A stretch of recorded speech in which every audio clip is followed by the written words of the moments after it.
Welcome, everybody. My name is Mina Jane, and I am the director of the Ashland Public Library in Massachusetts, also in the United States, because we have Valerie Keogh with us coming from England for afternoon tea and a talk about her book. But before I get to Valerie, because I'm excited to talk to her, I just want to say a couple things. One is thanks to the Friends of the Ashland Public Library who support all of our programming.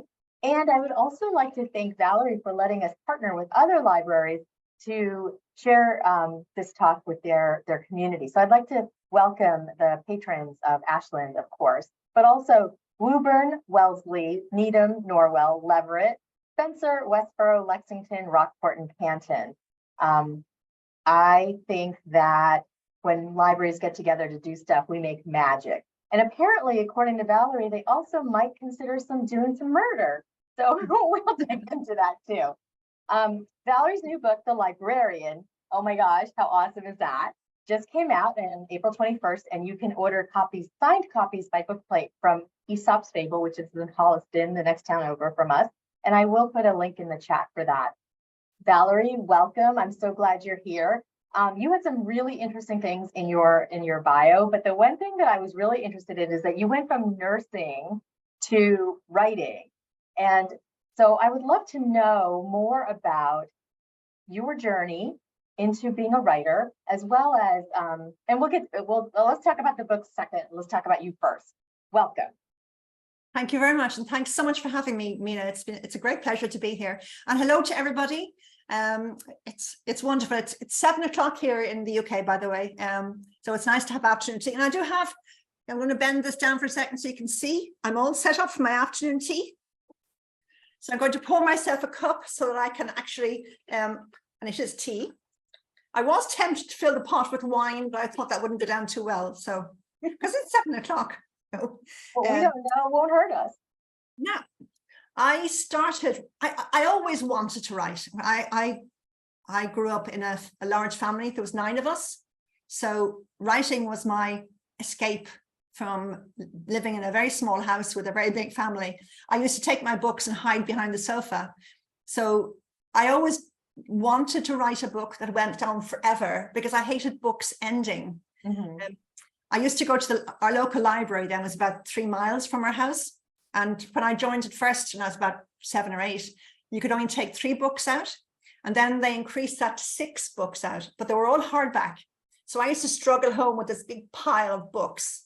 And I'd go through them in a week or so because I read. I just lived in my books. I was a regular bookworm. That was me. So I always dreamed then of actually writing my own books. But sometimes dreams can become so important that you're so afraid of failing that you don't actually get started. So I was almost 50 before I thought to myself, if I don't write it now, I can stop dreaming about it. Mm-hmm. So I sat down one day and I started a book and I didn't stop writing until I'd finished it. Now, the problem is I was very naive. This is 15 years ago. I thought that was it. You write a book and the whole world will stop and go, yeah, you've written a book. Unfortunately, it doesn't work like that. I tried to get an agent for a long time. And then my sister actually rang me and said, she knew that I was trying to get a publisher. She rang me and told me she'd read an article about somebody who'd self-published on Amazon. Mm-hmm. So I thought, why not?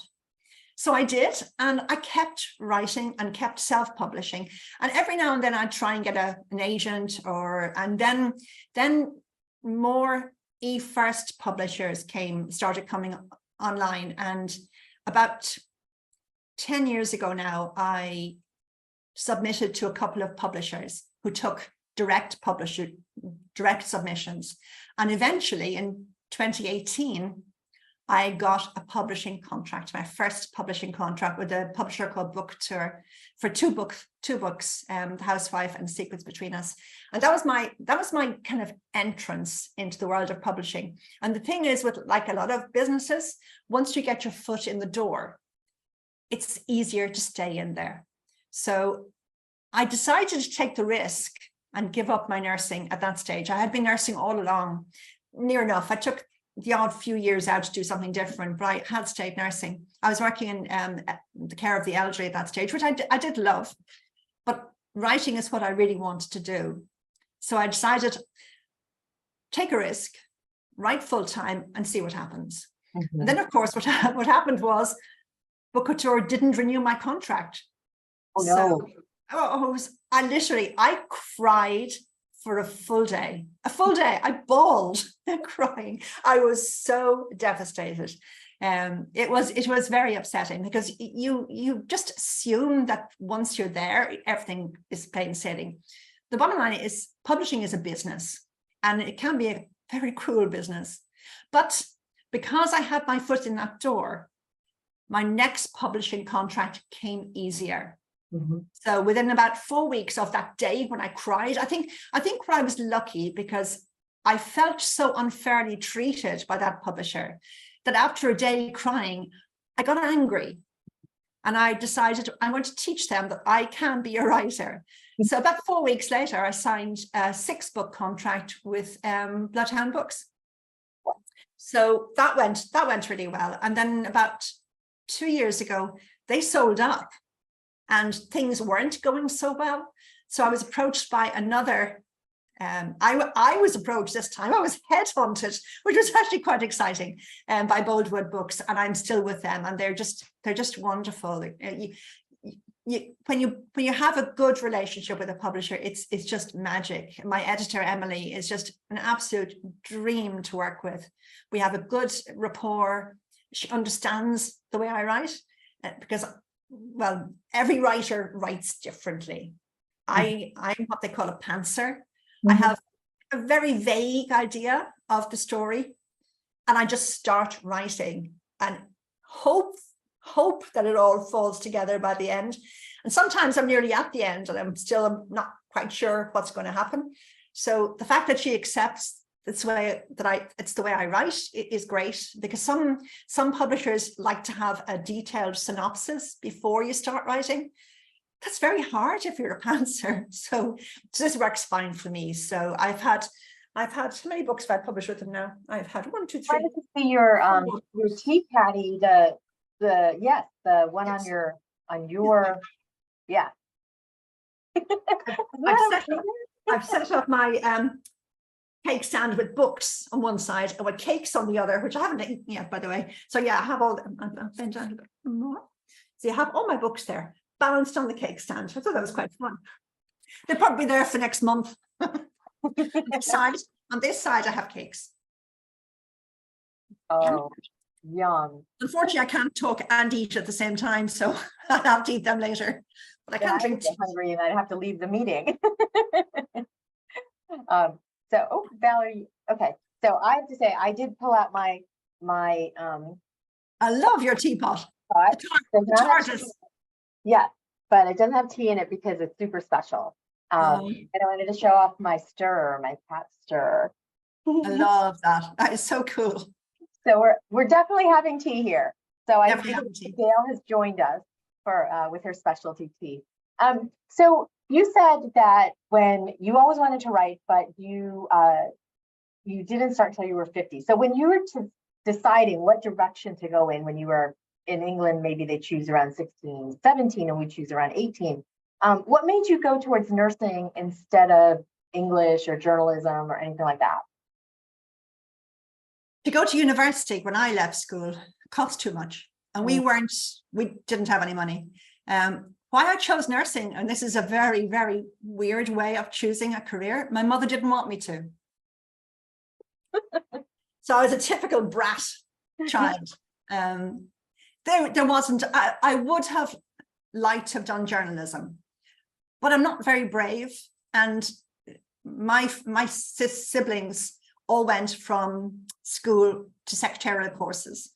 Nobody went to university because of the expense more than anything. When there was 9 of us, my father died when I was 5, and I have 3 younger siblings. So there wasn't much money to go around, and we were expected to get a job that brought in money. And in my day, nursing was on the spot, on work related. You didn't go to university like they do now. So literally from the very word go, you were earning money. Not an awful lot, granted, but you were earning and contributing to the household expenses. So it was assumed that's what you'd do. But I loved nursing. I really did enjoy it. I made some great friends that I'm still friendly with. And that's a great thing with nursing. You do tend to make friends forever. And it's a great occupation that you can, because I went to university then much later as a mature student, and I supported myself by working every weekend. So I nursed weekends, and I did English and Italian in university, and I stayed on university to do a master's in American literature, actually. And I loved going to university. It's such fun. But I tell you what's really fun about going to university when you're a mature student is all the 19, 20-year-olds who are desperate to get out earning money. And I'm thinking, oh, been there, done that. It's not that great. So it was quite fun. But and I met my husband in university. I met my husband in the mature students. I was single going to university. I was just 40, and I had started about 2 or 3 months. And I met my husband. I'm pointing that way because he's out. I can hear him outside. Yeah, I met my husband there. So, and then we got married about 3 years later. So, and then we came to the UK. So you worked as a nurse up until about 40 and continued to on weekends, and then you went to school for English and literature, and that's amazing. Like to know that you want to take that turn. It was actually fun, and I think the fact that I was 40, I was single, and I had my own apartment at that stage, and I could see my nieces and nephews were all going to university, and it just sounded fun. I said, I can do that. So I did, and in Ireland at the time, they were giving grants to mature students. So I got a grant, and I worked weekends, and I went to university, and it was great fun. I really did enjoy it. I loved studying English. It was lovely. And I loved studying American literature. So yeah, and I met my husband, which is a bonus point for meeting my husband. But when we moved to the UK, then I stayed nursing. And it was eventually then I started to write. And it was quite funny because the reason I write under a pen name, because Keogh is actually my mother's maiden name. Because when I started writing, I was still nursing, and I have a self-published series still, and it's about a serial killer who's a nurse. So I thought it would be a good idea if I changed my name in case people thought I had the wrong idea about me. So I changed to Keogh. Now, the problem with my mother's maiden name, Keogh, it's a nice name, and Valerie Keogh looks good in a book, except people can't pronounce it. In the UK, I get all kinds of Keough and Kieff and all kinds of strange pronunciations. So had I known that people would find it so difficult to pronounce, I might have chosen something a bit simpler. But that's how it is. Yeah, but you have, so is that the Dublin series, the nursing one? No, it's a Hudson Connolly series. It's only self-published, and I don't have any paperbacks of it. The Irish series, the Irish crime series, is a very straightforward crime series. There's no serial killing nurse in it. Because I grew up reading Agatha Christie. So when I started to write first, I wanted to write straightforward crime novels, and I loved writing them. I loved the puzzle of crime novels and trying to fool the reader into who the bad guy is. It's great fun. But the problem with writing crime novels is that there's so many crime novels out there, and a lot of them just don't succeed very well. So now I write psychological thrillers, which they're individual, they're standalone books, but my editors prefer them. They sell better. The market for psychological thrillers is just insatiable, and I write 3 to 4 books a year. So Wow.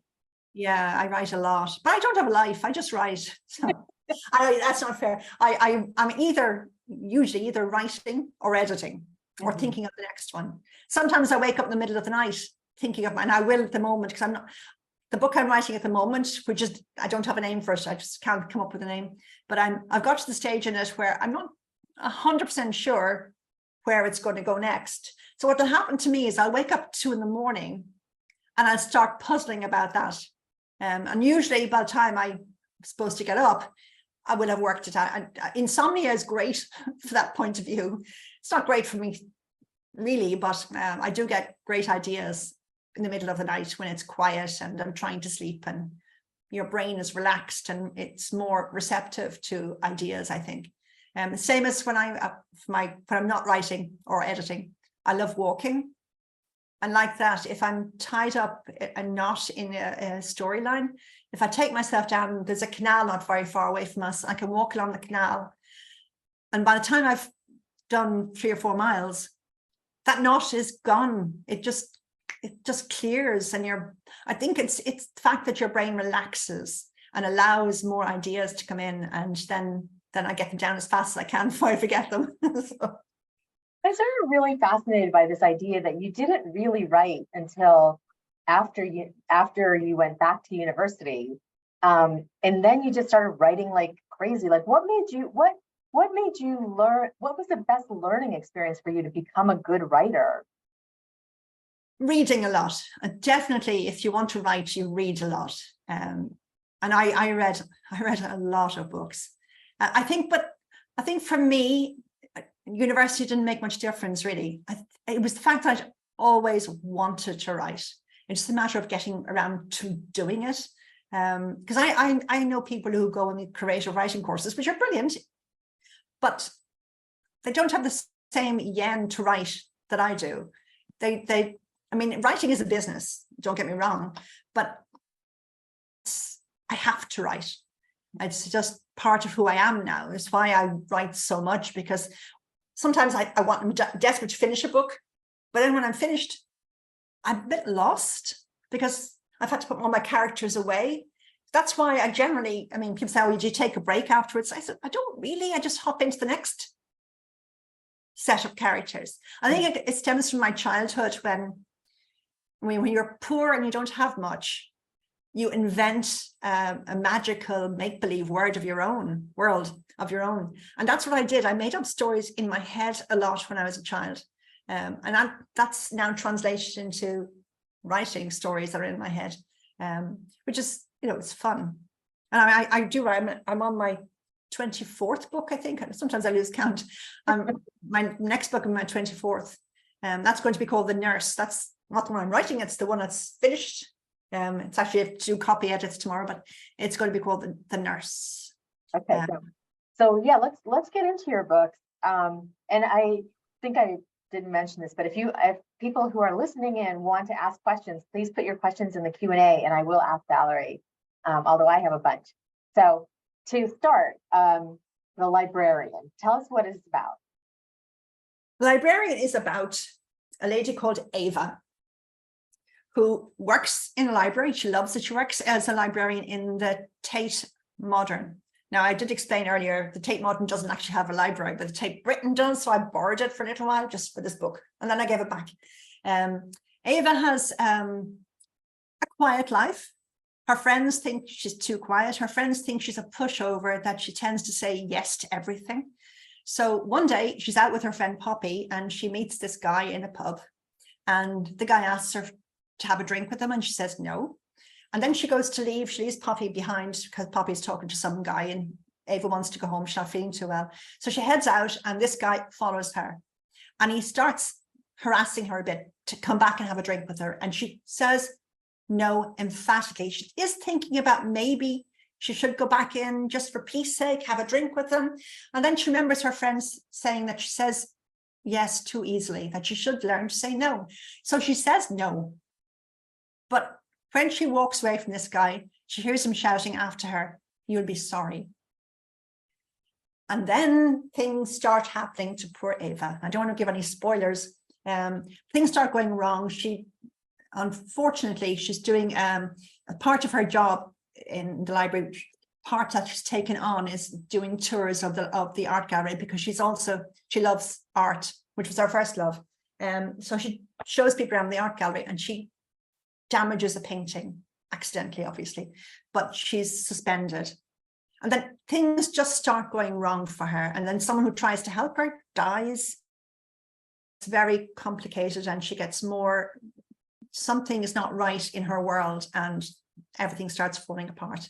So I can't tell you any more because it will spoil the story, but it does all end up kind of well in the end. Psychological thrillers aren't really supposed to end up happy. But when I was a child, I used to read the last page first, and I'd only read a book if it ended happy ever after. I only stopped doing that when I was in my 20s. So my psychological thrillers do tend to end on a kind of positive note. So that was Librarian. I did really enjoy writing it. I had visited the Tate Gallery in London. It's a huge, big building, and all concrete inside, so that you just see the artwork. I haven't unfortunately visited the library in Tate Britain, which is 3 miles down the road. But when I decided to write this book, I wanted the venue to be the Tate Gallery because it's so amazing. But I wanted my character to be a librarian, because I love libraries. Are magic. I love them. The library I visited when I was a child was a very old-fashioned library. It had a sectioned off section for children and a huge big section for adults, but nobody ever spoke. And if you did speak, you got this shh. We're not like libraries today when everyone chats, which is great. But they were just libraries, and all the books were hardback. There was no paperback, there was no magazines, no newspapers. It was literally just books. But I loved it. I loved my library. I think they're amazing places. So I always wanted to put a librarian in one of my books. So that was the library in that book. So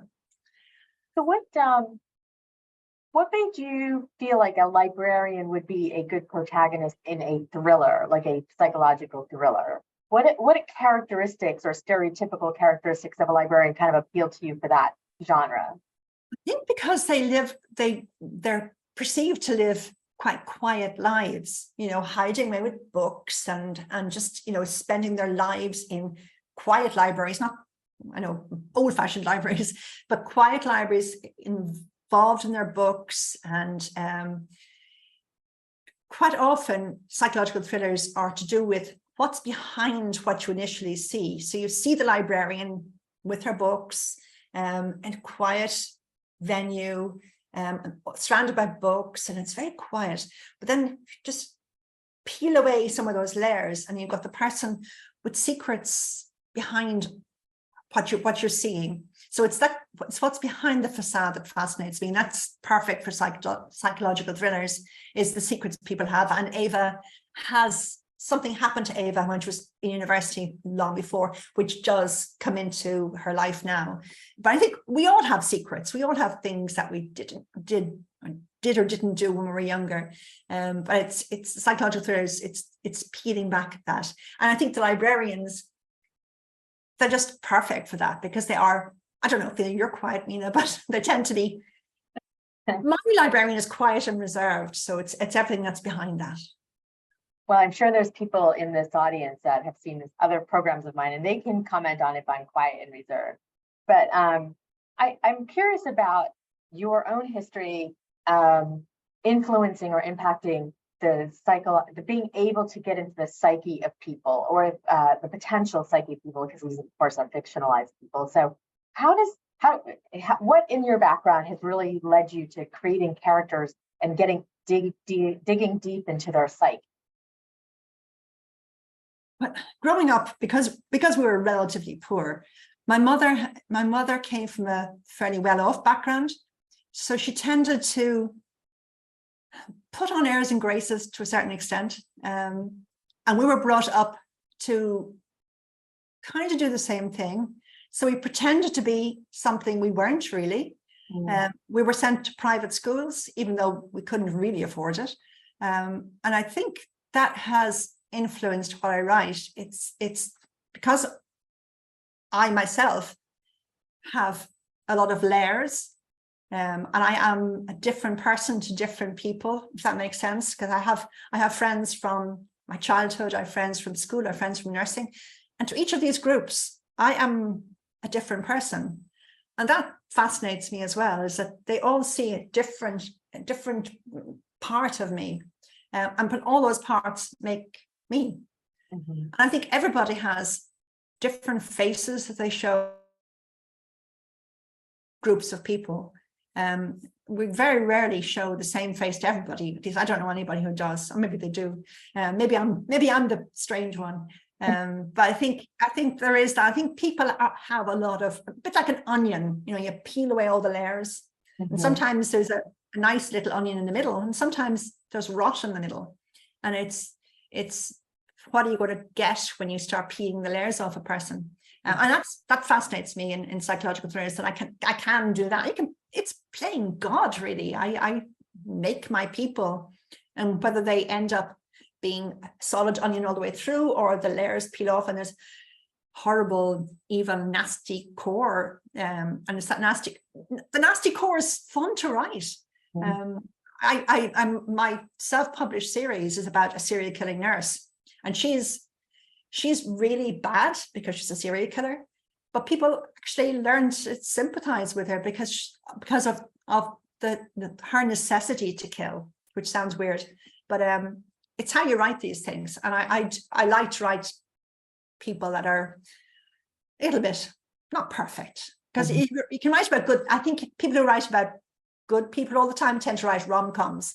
I mean, I can't write romantic novels because I just want to kill somebody. So it doesn't work in romance, not really.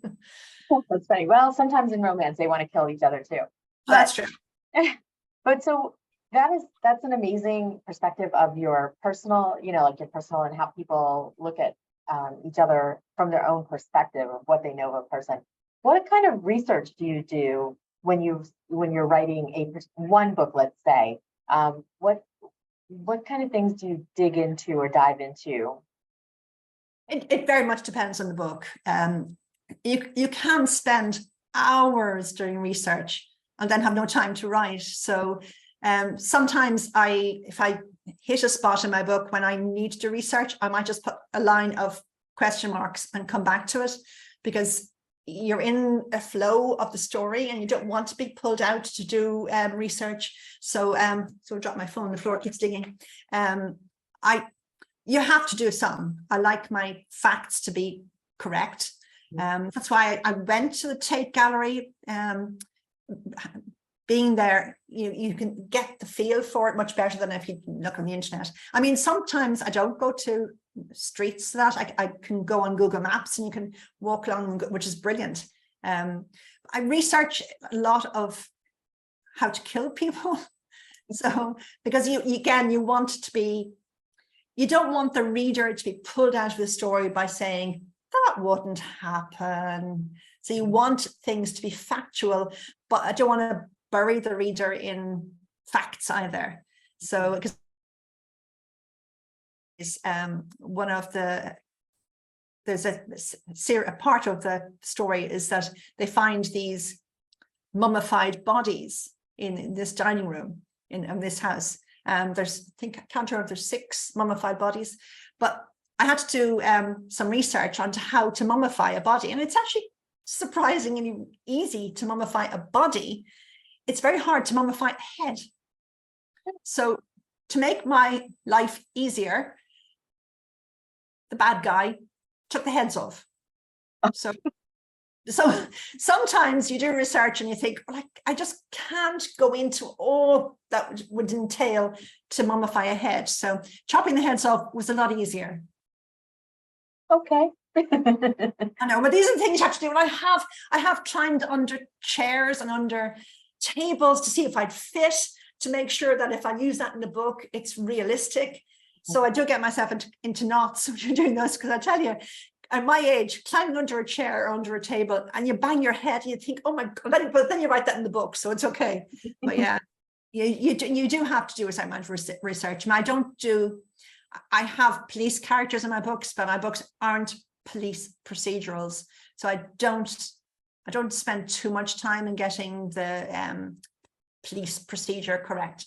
In fact, somebody in the librarian said that wouldn't happen. One of the things that happens in that book, but it happens in my book. So, and I'm allowed to use artistic license to invent things. That's the whole point of writing a book, really, I think. So, well, which is interesting, because that was one of my questions, is what is the line for you of like actually having something that's real versus something that you created for your story. You know, is there a point where you're just like, you know what, I'm just going to make that up because, like you said, cutting the head off easier. Yeah. Like, I mean, how deep are you willing to go into research in order to make your book as authentic as possible? I think I don't write police procedurals, as I said, because I don't want to have to go down to a police station and spend hours getting every little nitty gritty detail correct. And some of my police procedures I learned from watching TV, which isn't necessarily correct either. But I like the bones of the story to be correct, so that, as I said, so that people aren't, because there's nothing as bad as reading a story and then getting to a section where it just doesn't sound correct. So I want it to sound correct. I want it to feel correct. If I've made it up, I should be good enough to make you believe it. And if I haven't made you believe it, then I haven't done a good job. So I should be able to, I mean, that's part of being a writer is to make up stuff. I mean, J.K. Rowling made up all the Harry Potter books. There's nobody flying around in broomsticks. So but we believed it when I loved the Harry Potter books, and you believe every minute. So it's that getting just that line right to make it believable for the reader. But do you have readers that contact you and say, oh, you had said that about the librarian. Oh, that couldn't possibly be, you know, that couldn't happen that way. I had somebody contact me about, I can't remember which book it was in, a medical thing in the book, and she said that wouldn't really happen. But again, you know, I wasn't going to go back, and it would have meant changing too much of the book to have corrected it. And she was a doctor. I think, to be honest, very few people would have known the difference. Mostly I get these things in reviews on Amazon. Like I had somebody in my Irish series, again, harking back to that. I had a reviewer who said, because in the series, the police detective from Ireland goes over to the UK to question a suspect. The reviewer said, that's silly, that wouldn't happen. But in fact, it does happen. And I only know that because my brother was involved in a case, and the police, and he lives here in the UK, the police from Ireland came over to here to interview him. So it does happen, but I have no way of actually telling that reviewer that she's wrong and I'm right. But anyhow, I mean, you can't win them all. So yeah. Well, that's interesting because, like, you know, readers are so passionate, especially about these kind of, you know, psychological thrillers, mysteries, things like that. They pick, you know, when we like books, we pick them apart, and it's always gutsy, I think, to like tell the author like this didn't work or this was right, not right. Yeah. You know that you were working as best as you can, right? Yep. You're so tempted to say to them, well, write your own book then. You know, if you know it so well, write it yourself. Because sometimes, and sometimes you get, I always amuses me and a lot of other psychological thrillers is the reviewers who write, I knew who it was from the first page, when we don't know who it is from the first page. Sometimes I don't know who it is until the last chapter, because you just don't know how the story's going to go. Especially, you know, people like me who are total pantsers. You literally get into the story, you kind of get into the characters, and it's almost like they take over writing the book. And that's the sweet point in writing, for me anyway. It's when the characters feel so real that you're almost writing what they're saying, which is fun. And it's getting to that is just wonderful. I love getting to that point sometimes. So do your characters sometimes veer from what you think they're going to do? Yes. Sometimes, you know, I'm thinking, I didn't want this to go this way. I wanted it to go that way. And you think, oh, no, okay, I'll write it that way if that's what you want. It's the fun of writing. You know, I would find it very boring to write a book if I knew from the very beginning exactly what was going to happen. But for me, it's you know, it's almost living the story. And sometimes, diversions happen, or people die when they're not supposed to die, or they murder somebody else when they're not supposed to murder somebody else. But yeah, it's part of the fun. You have to enjoy writing, and I enjoy writing most of the time. Sometimes it's hard work. I find editing hard work, but it has to be done. So you do your own editing? You don't have an editor through your publisher? No, my publisher has an editor. Yeah, so I give my finished manuscript to my editor first, And she normally sends it back with 3 or 4 pages of suggestions that I change. So that first is a structural edit. It's a big one. It can take anything from 2 to 3 weeks to do a structural edit. And then it goes back to her and she gives it to a copy editor. And she's the person who kind of checks timelines, make sure I use the same person's name all the way through and I don't change someone's name halfway, and that kind of thing, and just checks for continuity. And then it goes back again, but I check all that to make sure it's all right and agree with what she says. And then it goes back again, and then a proofreader goes through it all. So, and they hopefully pick up any errors. And honestly, after that's 4 pairs of eyes who are reading it, and still sometimes you get an error going through. You know, I do try to do my last personal edit on it before I give it to my editor. My last draft, I try to do an audio edit, so I listen to it as well as read it, and it's amazing how much you pick up when you're hearing it, and especially if you hear repetitive words. Clunky sentences just don't flow properly. So I can spend time on making sure that is done better. So it's very valuable from my point of view. I find it a very valuable edit. So how do you listen to your book if it's not in audiobook format yet? I do it in the computer.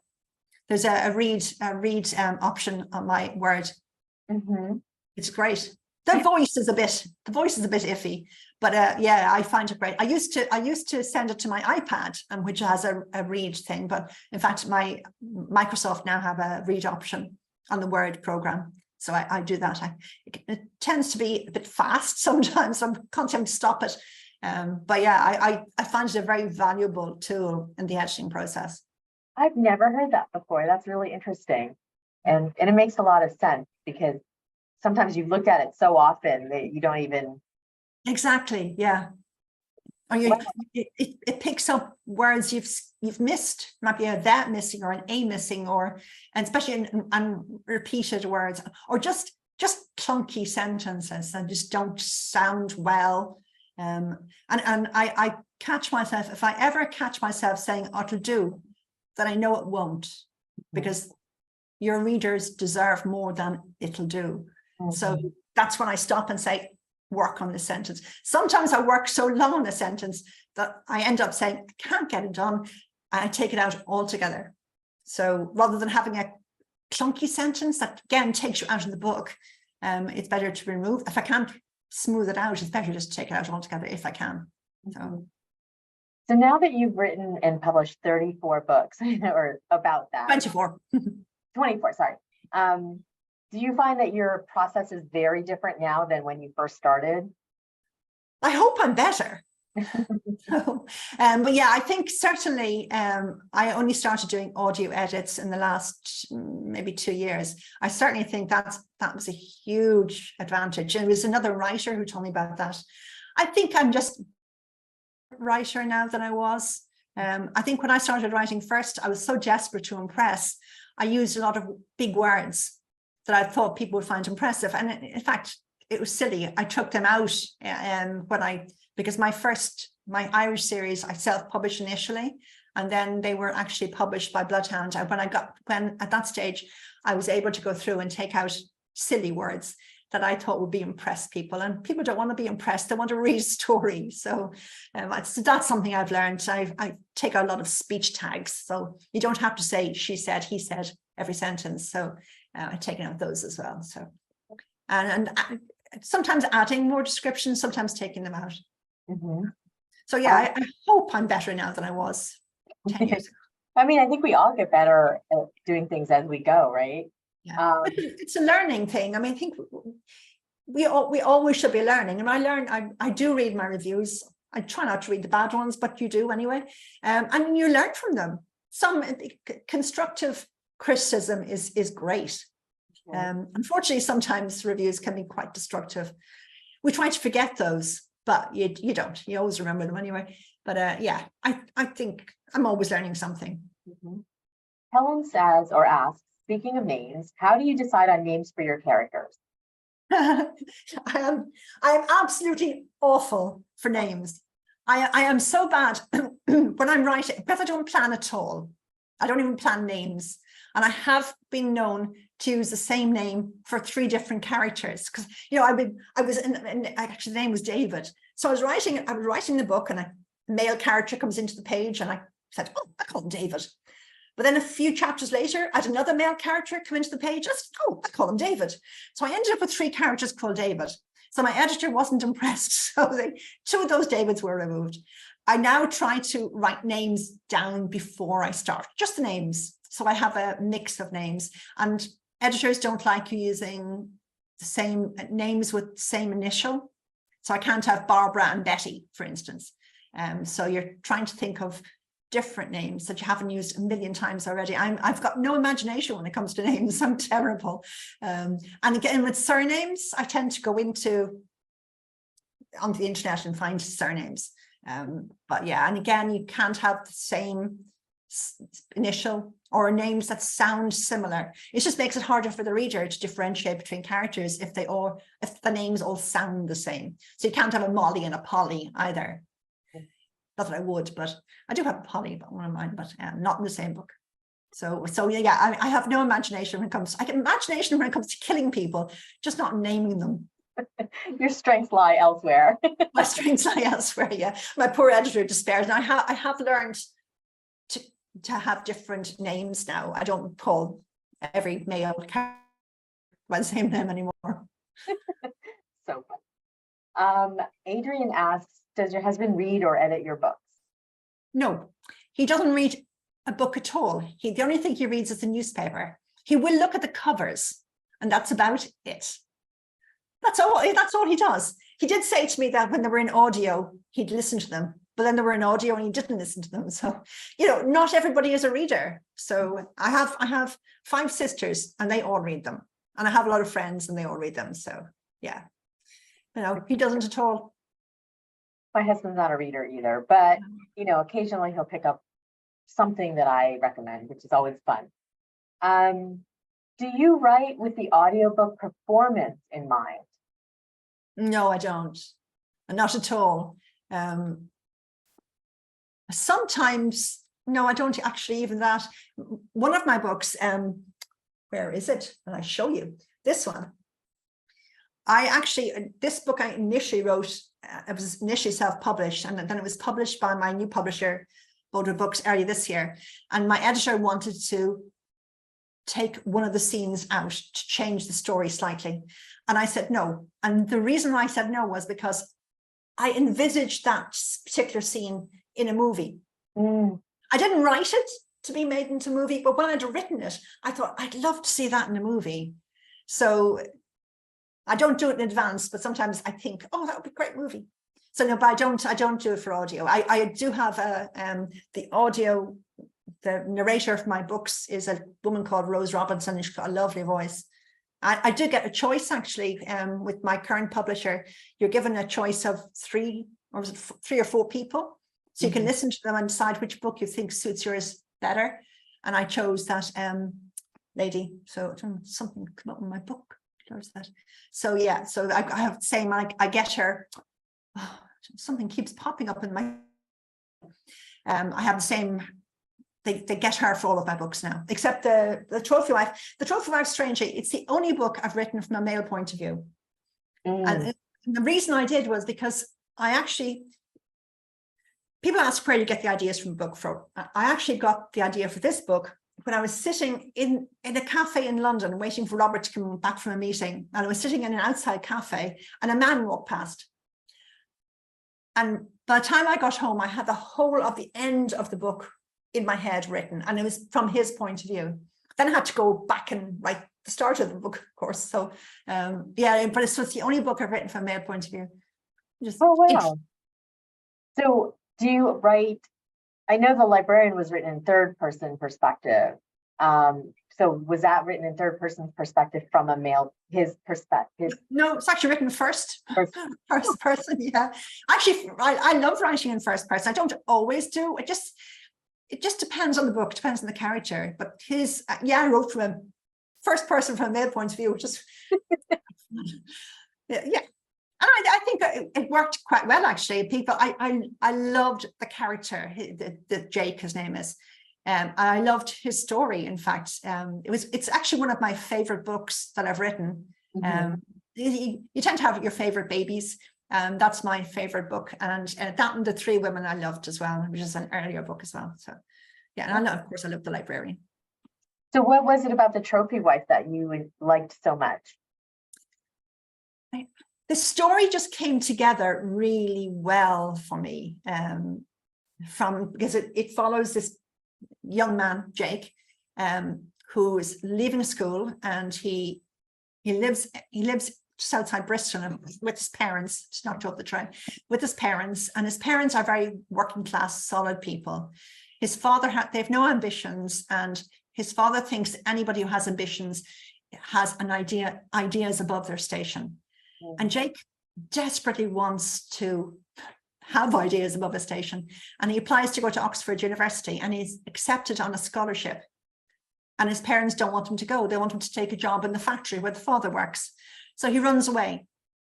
He runs away to Oxford, and he becomes successful, but he leaves his parents behind. He never contacts his parents again.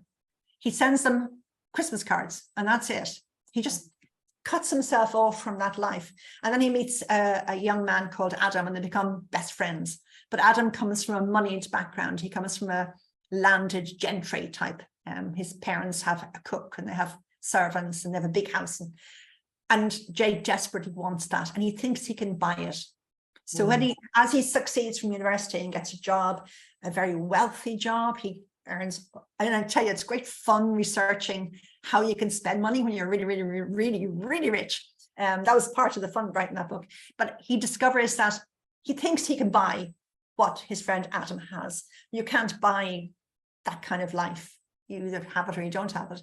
And it's his story about how he tries to get the life that Adam has, and unfortunately he just does it all wrong. And it's there's some of it that's quite sad. And it's got a sad ending, actually, by the way. Sorry. One of my few that has a sad ending, even though I like it most. But it was great fun because he becomes a banker, and he earns gazillions of pounds. And this is before all the banks collapsed. And he marries this woman, and they have a wedding on a ship at sea, and it's just money. And that was great fun. I had to research, how very expensive restaurants and what you would eat at these very expensive restaurants, and how much they would cost. Kind of £400 and £500 bottles of wine for lunch, this kind of thing. Oh, wouldn't I love it? No, but I wouldn't. But it was fun writing it. It sounds like it would be really interesting for us to read it too, because it really captures like his whole, like what's going on in his brain to like make him want to do that. Like from the time he was a kid, very much like your story of like what your childhood has made you the person you are today. It's a very strange, the ending is not everybody gets the ending. The ending's slightly different.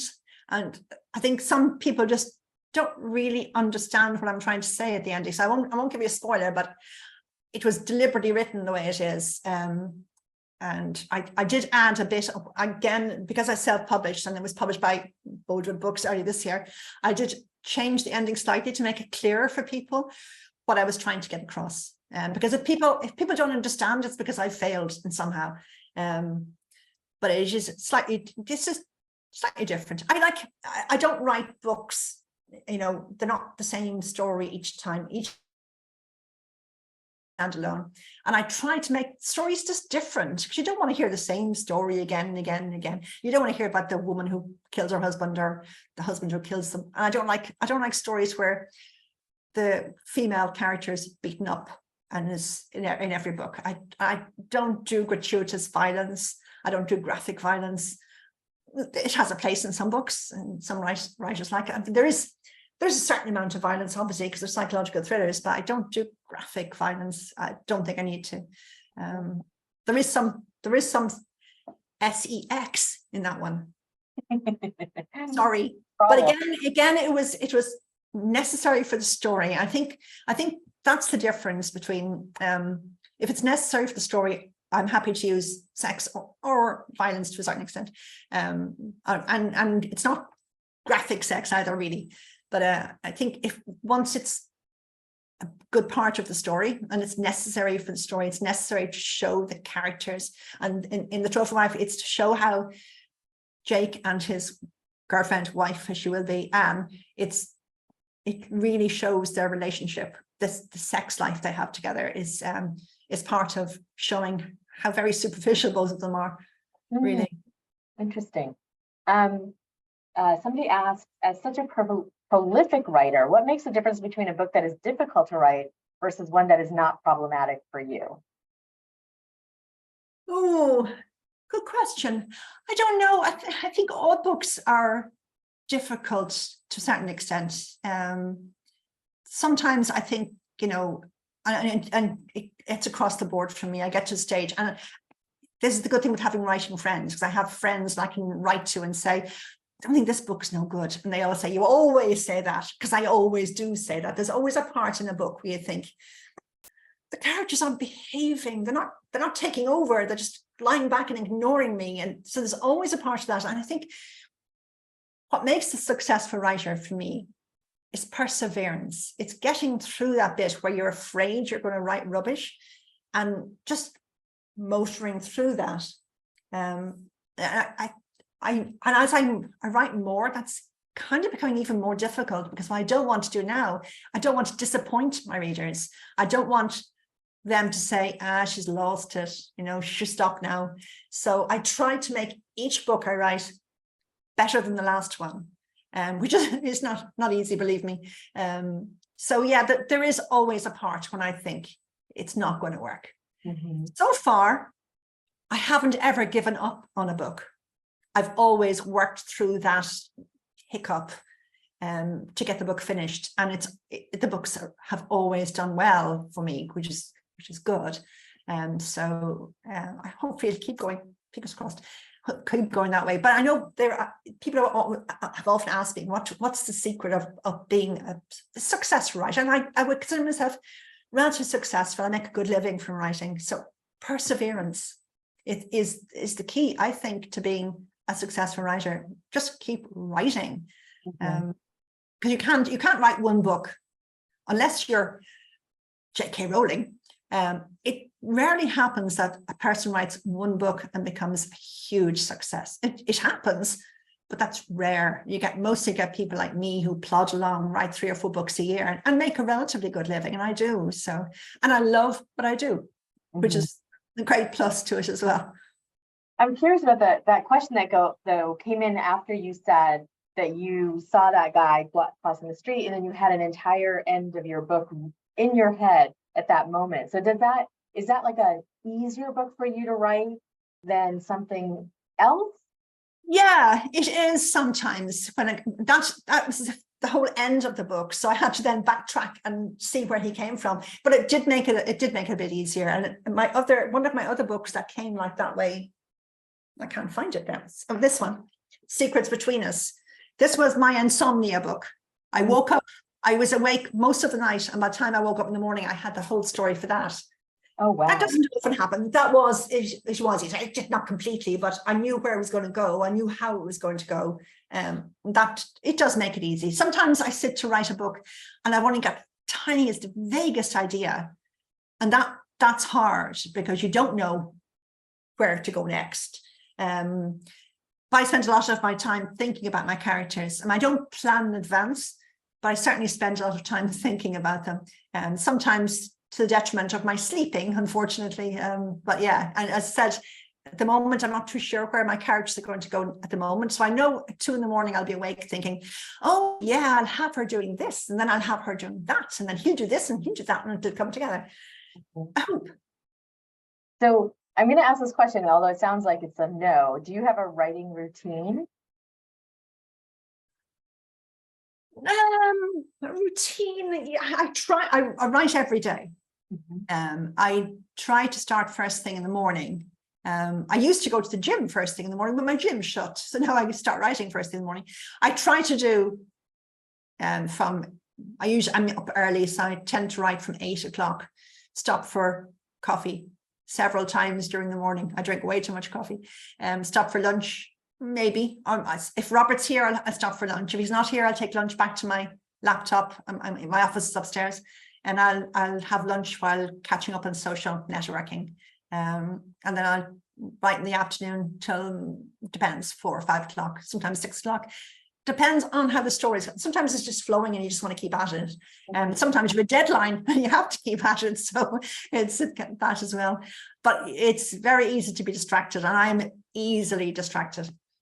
Coffee distracts me, social networking but I have to do a certain amount of social networking, so I consider that part of the job. But I am easily distracted. Oh, aren't we all nowadays? Yeah. So you had said that the nurse is coming out next. Oh, wait, before I get to what's next for you, tell us what you are reading. I've just finished an advanced reader copy of a writer friend of mine, Diana Wilkinson, who has a book coming out in next month sometime. So she asked me to read it for her so I could give her an author quote for the end of it. So I've just finished reading that. It's good. Yeah. I used to read a book every 2 or 3 days. Now I'm lucky if I read a book a month. The problem is and you might find this sometimes too, you're dealing with words all day. The last thing I want sometimes at the end of a day is to see more words. So I would prefer to watch TV, crime series usually. So I don't read as much as I used to do. I just don't have, I don't have the time. And a lot of the time I'm reading, like Diana's book, I'm reading advanced reader copies from other authors who want a quote or who want feedback. I have a very good writing friend, Jenny O'Brien. She writes crime series, and we read each other's books. So she'll read mine when I finish. And of course, you're always there kind of waiting for that first feedback to come back. And we're very honest with each other because there's no point in not being. So, and it's when she gets back to me and says, it's okay, it's good, there's a huge sigh of relief. Yeah, it's very important to have someone like that as a writer, someone who's honest with you, because what you don't want to say, oh yeah, it's great, no problem, when it's actually not. So, so yeah, it's good. Definitely. Now, go back to the last question that I always like to ask is like, you said that the nurse is coming out, it's done. Do you know when it's coming out? 21st of July. Oh, okay. So you said, you did say you write 3 or 4 books a year. So you probably have something sort of every quarter. And then what are you working on? I am working on another book, and I have, at the moment, it's the working title is, I have no idea what this book is going to be called, book. And it's about a woman who has had a rough time with her partner, and her partner had actually died. And she's decided to follow a dream, and she's bought this very old house in the countryside, and she's having it renovated to run a B&B. Unfortunately, as always happens in psychological thrillers, things don't go quite to plan. So things are starting to fall apart. I just haven't decided yet who's the bad person in it. I have a vague idea who it's going to be, but I have to, of course, because psychological thrillers, you have to put a twist in. So I'm trying to get the readers to believe it's going to be this person, but in fact, it's going to be another person, I think. So I think your process is fascinating. I would love to talk to you for like a whole nother hour, but I know people probably have to go. But Gail says thank you for this lovely afternoon tea. Valerie, pleasure. You're lovely here. And fun, and I really appreciate you being willing to spend your time with us. I know it's dinner time for you, so I really appreciate it. It's an absolute pleasure. We will look forward to your books, and remember, you can buy signed books from Valerie from Aesop's Fable. I put the link in the chat. And I hope you all have a wonderful afternoon and have some more tea and relaxing time and read Valerie's books because they're amazing. So thank you all very much for coming and listening to me. Thanks, Mina, for inviting me, and to Ashton Public Library for allowing it. Very kind. This has been fabulous. So have a wonderful day. I hope you and Robert have a nice dinner. Thank you. Whatever's in the fridge. Good night, everybody. Take care.